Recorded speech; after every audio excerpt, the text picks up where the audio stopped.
जो है ना जड़ी बूटियों के हवाले से ना थोड़ी सी डिस्कस करेंगे, जो हमें जड़ी बूटियों के हवाले से आगाही देंगे कि क्या क्या जड़ी बूटियाँ हैं और किस किस काम आती हैं और इनकी तासीर क्या है। तो अदनान भाई। अच्छा जी, ज़्यादातर मसले मसाइल ये आते हैं कि कबूतर परवरी के अंदर जब कोई भी शख्स अपने कबूतरों के हवाले से कोई मसला बताता है तो उस्ताद तो उसका फार्मूला बताते थे। मिसाल के तौर पे उन्होंने कहा भाई कबूतर को हल्का करने के लिए आड़ा अमल दी मुलेठी पीपल गिर दो, ठीक है। अब जब आप पंसारी की दुकान पे जाते हैं तो आपको वो एक नंबर जड़ी बूटी की पहचान नहीं होती कि हमने कौन सी क्वालिटी की जड़ी बूटियाँ लेनी है। अब उस्ताद ने तो सही बताया और आप भी सही एड्रेस के ऊपर गए पंसारी के पास, लेकिन पंसारी ने वो जड़ी बूटी आपको ख़राब दे दी या बोसीदा दे दी या नकारा दे दी। क्या वो खेल पानी कबूतर पे काम करेगा? कभी भी रिज़ल्ट नहीं आएगा। अब आप उस्ताद के पास जाएंगे, उस्ताद आपने बताया था कि 2 दिन घिसना, मैं तो 3 दिन घिस लिया लेकिन रिज़ल्ट नहीं आ रहा। तो प्रॉब्लम कहाँ आती है कि हमें जड़ी बूटियों के बारे में भी मालूमात होनी चाहिए। जिस तरीके से मैंने मुख्तलिफ ग्रुप्स के ऊपर 4 मगज़ के हवाले से बताया कि भाई 4 मगज़ जो है अलग अलग लेने चाहिए, वीडियो बना के भी ग्रुपों के ऊपर डाली। आम तौर पे अगर कोई शख्स जाता है उसका उस्ताद कहता है कि भाई 4 मगज़ इसको लगा दो आप कबूतरों को जानदारी के लिए। तो जब आप 4 मगज़ लेने जाते हैं तो पंसारी क्या करता है, वो आपको मगज़ कद्दू टिका देता है, ठीक है। जब आप 1 मगज़ कबूतरों के ऊपर लगाते तो वो परफॉर्मेंस 3 जो पावर होती है, जो 3 मगज़ियात की, वो उसमें ऐड नहीं होती। तो उसकी वजह से आपके कबूतरों के अंदर वो परफॉर्मेंस नहीं आ रही होती जानदारी की जो आनी चाहिए। तो कहने का मकसद ये कि जब भी हम जड़ी बूटियाँ लेंगे, हमारा उस्ताद कोई बताता है आपको, तो आप उससे तस्दीक करवा लिया करें, उससे मालूमात लेके फिर जाके और अपने कबूतरों के लिए जड़ी बूटियाँ परचेज़ किया करें। उससे आपको 2 फ़ायदे होंगे, तो आपके पैसे ज़ाया नहीं होंगे, दूसरा आपका कबूतर काम करेगा, ठीक है।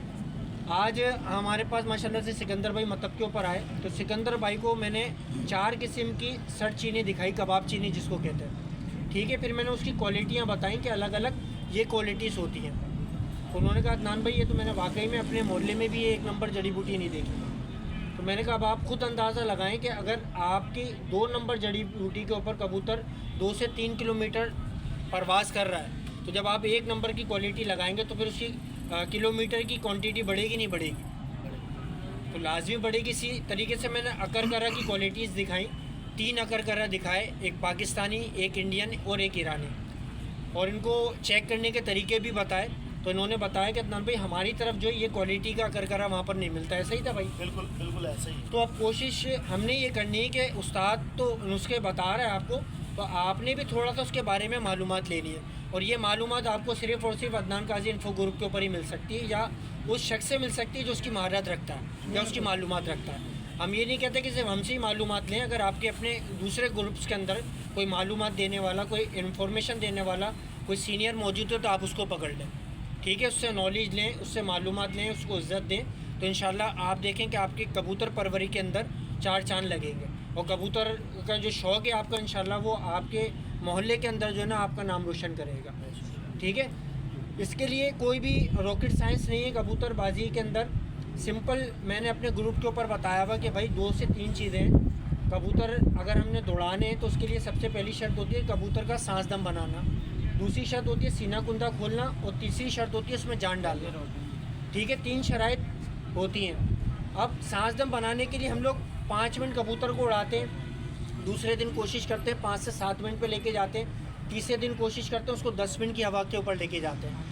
करते करते हम रोज़ाना उसके 1-2 मिनट बढ़ा के आधे से पौन घंटे की हवा के ऊपर ले जाते हैं। अब आप खुद सोचिए, जब हमारा कबूतर आधे से पौन घंटे की हवा पे चले गया, भले से मोहल्ले के अंदर उड़ रहा है, और जब आपके उस्ताद आपको मुँह रखवाने के लिए जड़ी बूटियाँ बताएँगे, तो क्या वो कबूतर आधे घंटे की जो सांस दम बना हुआ कबूतर होगा पल्ला करेगा? नहीं करेगा।